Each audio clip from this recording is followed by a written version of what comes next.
नमस्कार विद्यार्थी मित्रांनो, एमपीएससी कडनं शतमत पद्धत अर्थात पर्सेंटाइल पद्धत लागू आहे. एमपीएससी कडनं ज्या एक्झाम घेतल्या तर जसं की राज्यसेवा आहे, त्यानंतर गट ब आणि गट क अराजपत्रितच्या परीक्षा आहे, त्या सगळ्यांनाच शतमत पद्धत लागू आहे. सो या व्हिडिओच्या माध्यमातून आपण समजून घेऊया की शतमत पद्धत म्हणजेच पर्सेंटाइल पद्धत कशी लागू आहे.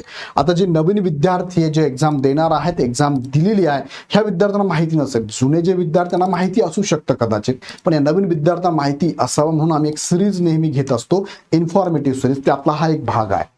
सो निवड होण्यासाठी पर्सेंटाइल पद्धत कशी वर्क करते ते पण मी थोडक्यात तुम्हाला सांगतो. आता तिकडे जाण्यापूर्वी इग्नाइट अकॅडमीने तुमच्यासाठी गट ब आणि गट क 2026 आणि 2027 साठी बॅच चालू केली, लक्ष बॅच. ज्या बॅच मध्ये इग्नाइटची पूर्ण धुरंधर टीम तुम्हाला गायडन्स करणार आहे. या टीम मध्ये तुम्हाला काय काय मिळणार आहे तर तुम्हाला पीडीएफ आणि पीपीटी स्वरूपातल्या नोट्स अवेलेबल आहे, बुक्स अवेलेबल आहे, मल्टिपल लेवलच्या टेस्ट सिरीज अवेलेबल आहे, full length test series available आहे.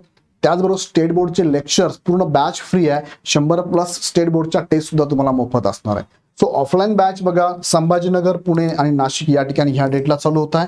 त्याचबरोबर तुम्हाला मराठी माध्यमची ऑनलाईन बॅच 15 जून आणि इंग्लिश माध्यमची ऑनलाईन बॅच 17 जूनला चालू होते. अपेक्षित असणारी बॅच तुम्ही घेऊ शकता. खाली डिस्क्रिप्शनमध्ये ॲपची लिंक दिली आहे, लिंक डाउनलोड करा, हवी ती बॅच लगेच जॉईन करा.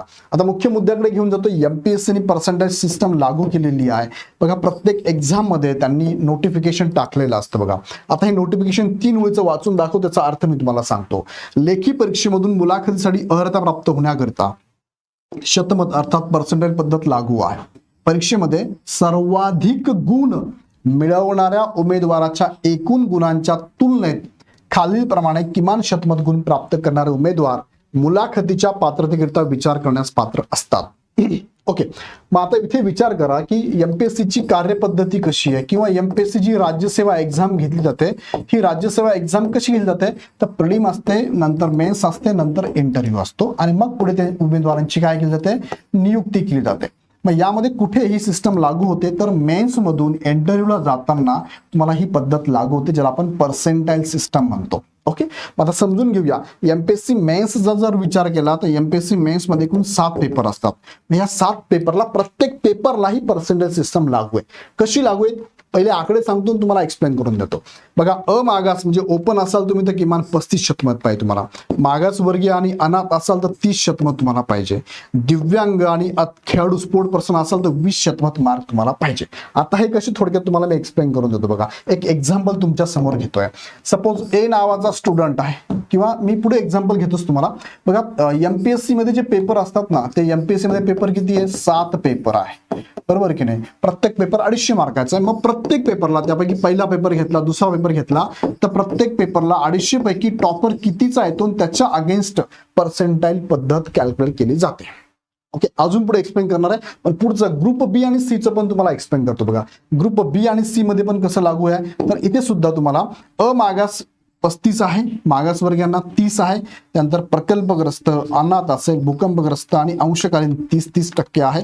बघा, त्यानंतर दिव्यांग उमेदवार 20 शतमत आणि खेळाडूंसाठी 20 शतमत आहे.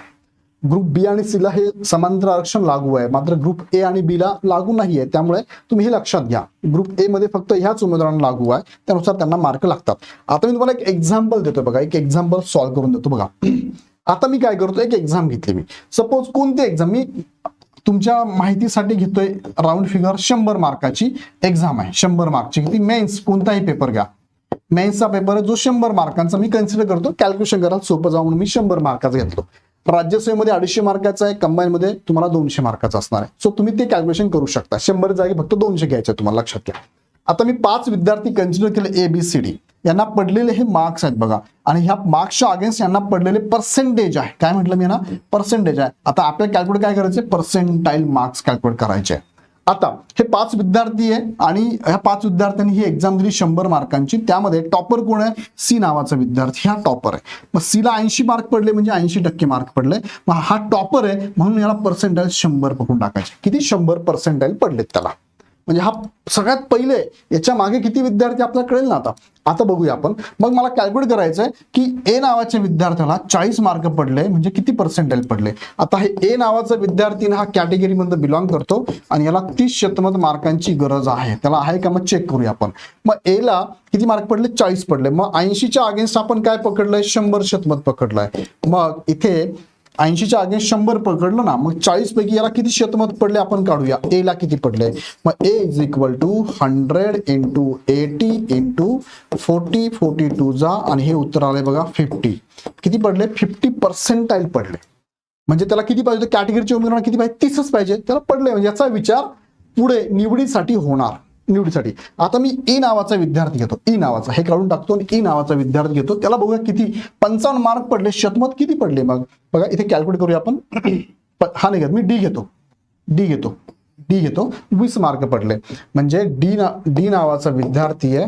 त्या 80 ला आपण 100 शतमत मांडलं, पर्सेंटेज मांडलं, तिथे 20 ला किती, 24 जा 80 म्हणजे डी इज इक्वल टू किती आलाय, डी इज इक्वल टू 25 आलाय. आता हा डी जो विद्यार्थी आहे ना, असं म्हणूया आपण, डी विद्यार्थी कोण आहे बरं, हा डी विद्यार्थी आपण म्हणूया की भूकंपग्रस्त किंवा प्रकल्पग्रस्त आहे. बरोबर आहे, प्रकल्प प्रोजेक्ट अफेक्टेड आहे. मग प्रोजेक्ट अफेक्टेडला किती पाहिजे, 30 शतमत पाहिजे, पण याला किती पडले 25. म्हणजे काय झाला, कोणत्याही पेपरला जर का याला कमी मार्क पडले, हा काय झाला बाद. याचा विचार केला जाणार नाही. भले बाकीच्या पेपरला, जसं की राज्यसेवेला 7 पेपर आहे, एका पेपरला पर्सेंटेज नाही पडलं, पण बाकीच्या 6 पेपरला खूप चांगले मार्क आहे, कदाचित तिथे टॉपर येतो, त्या विषयामध्ये टॉपर आहे, त्या पेपरमध्ये टॉपर आहे, पण एका पेपरला त्याला मार्क पर्सेंटाईल पेक्षा कमी पडले. याचा अर्थ तो जरी महाराष्ट्रात पहिल्या 10 रँकमध्ये येत असेल, पण एका विषयात पर्सेंटाईल पडत नाही, याचा अर्थ याचा विचार फायनल लिस्टमध्ये, नियुक्तीमध्ये केला जाणार नाही. कळतंय का, तुमच्यापर्यंत पोहोचलं का. बाकीचे पण कॅल्क्युलेट तुम्ही करू शकता. अशा पद्धतीने पर्सेंटाईल पद्धत वर्क करते.